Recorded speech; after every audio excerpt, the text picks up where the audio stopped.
Assalamualaikum warahmatullahi wabarakatuh. My name is Mailatul Umah. My student number 30 from class A. In this video, I'm going to answer final exam ESP. And the question number 1 is instant ESP for nursing department student, ESP for math student, and ESP for Gojek driver. Nah, untuk yang pertama, tentunya untuk membuat kursus untuk keperawatan, kursus math, and untuk Gojek berbeda. Saya jelaskan satu persatu. Untuk perawatan, kita harus mempunyai basic English language about nursing ya. Dan juga kita harus menambah vocab about nursing atau keperawatan yang kemudian kita harus mempelajari tentang keperawatan dan kita harus fokus memberikan kursus about nursing. Nah, kemudian kalau untuk math student, kita juga harus memiliki basic maths yang mana kita harus menambah juga vocab tentang math symbol, for example square root of, multiple by, and divide. Nah, yang terakhir untuk driver Gojek, semestinya kita memberikan kursus yang mana tentang jalan mungkin.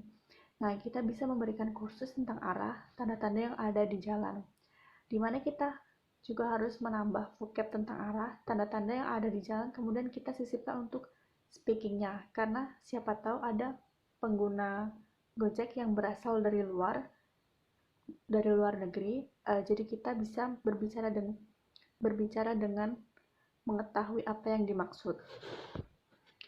Nah, untuk pertanyaan yang kedua, discuss what possible needs, likes, and wants of the prospective learner in your ESP course.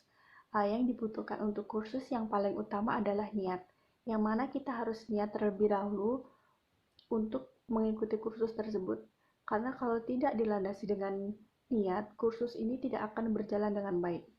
Adapun juga kekurangan yang dimana kalau kita mengikuti satu kursus, kita hanya bisa dengan satu pelajaran saja, yang lain kurang menguasai. Nah, yang diinginkan sama pelajar dalam kursus yaitu supaya bisa menguasai pembelajaran yang diikuti tentunya. Nah, number 3, elaborate briefly what material you will administer to the learner in the course. Seperti yang saya jelaskan tadi, saya akan memberikan pembelajaran tentang apa yang mereka butuhkan.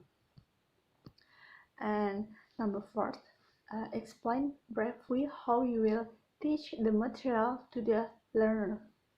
Dalam ESP, metode apapun dapat dipilih untuk digunakan di kelas sesuai dengan konteks, peserta didik, dan membutuhkan analisis standar pengajaran dan kemampuan belajar. Tidak ada perbedaan antara EFL dan ESP dalam metode pengajaran. Namun, guru ESP perlu mengintegrasikan konteks dan bahasa. Mungkin kita bisa dengan role play atau game untuk mengajarkan materi supaya kursus tidak membosankan. Nah, yang pertanyaan terakhir, discuss briefly the possible challenge in the course, design your purpose. Tantangan yang kemungkinan saya dapatkan adalah saya harus mencoba hal baru ketika saya dikhususkan untuk mengajar tentang bahasa Inggris yang sesungguhnya, yang notabene mengajar anak sekolah. Kini saya mengajarkan bahasa Inggris tetapi dengan instansi yang berbeda, contohnya nursing driver Gojek. Nah, sekian. Assalamualaikum warahmatullahi wabarakatuh.